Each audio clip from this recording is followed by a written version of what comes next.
Hey everyone, this is Casey with CReeves Makes. In my last video I shared with you my new crosscut sled that has the adjustable base for accommodating different blade widths, and this week I'm going to share with you the taper sled that I built alongside of that crosscut sled.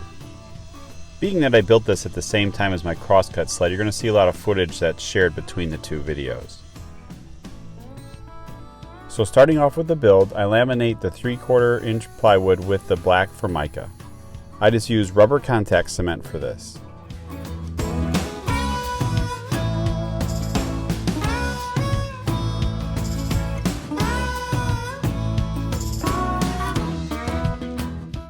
I wasn't quite sure where to lay out the red T-tracks from the ends of the taper sled, so I just basically picked a dimension and made it the same on both ends.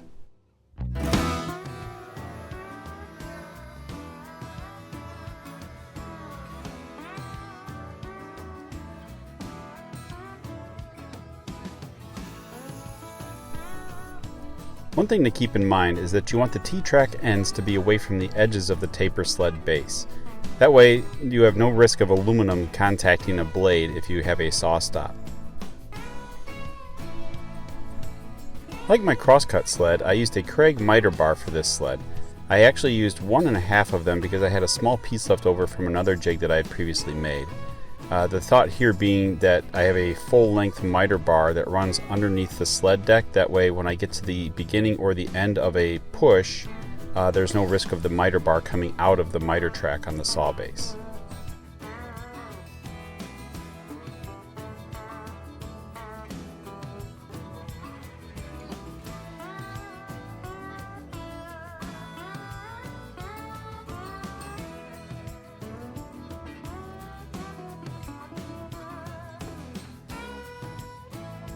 I use standard length screws for the miter bar, and then I ground down some screws to use for the T-track.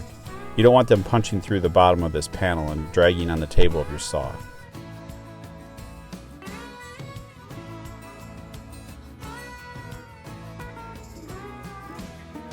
I'd lost the footage when I made the fence, but I will share some of the details with it here later in the video. Basically, I just cut a strip of Baltic birch to width. I picked a location for the T-track to fall, which would allow the clamps to have a good coverage on material. And then I put a pivot hole in one end and a pivot slot in the other end.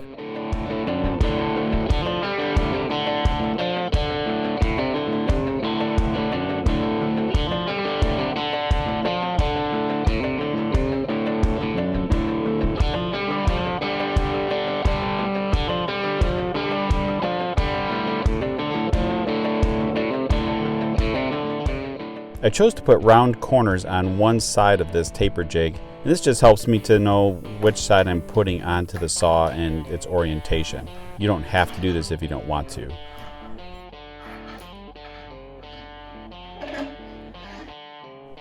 I used my jigsaw to cut the corners on the sled base and also onto the fence. And then I used a sander and a router to clean up the edges. Again, this is all personal preference, but having nice edges on these bases make them easier to handle.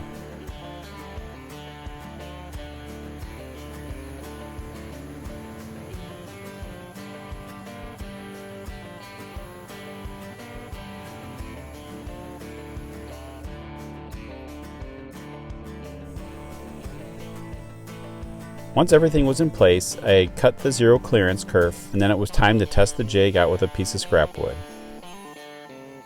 I laid out a simple leg set on a piece of plywood, clamped it in place, checked my lines, making sure that my pencil marks lined up with the Kerf Cut on the base of the taper jig, and then I made my cut.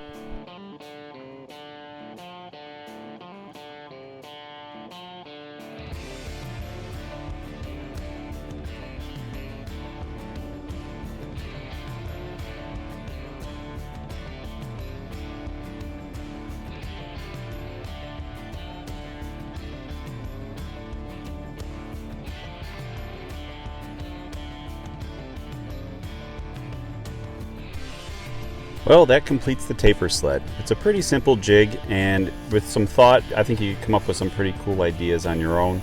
I do have a plan set that's more of just a reference cut list on my website for this.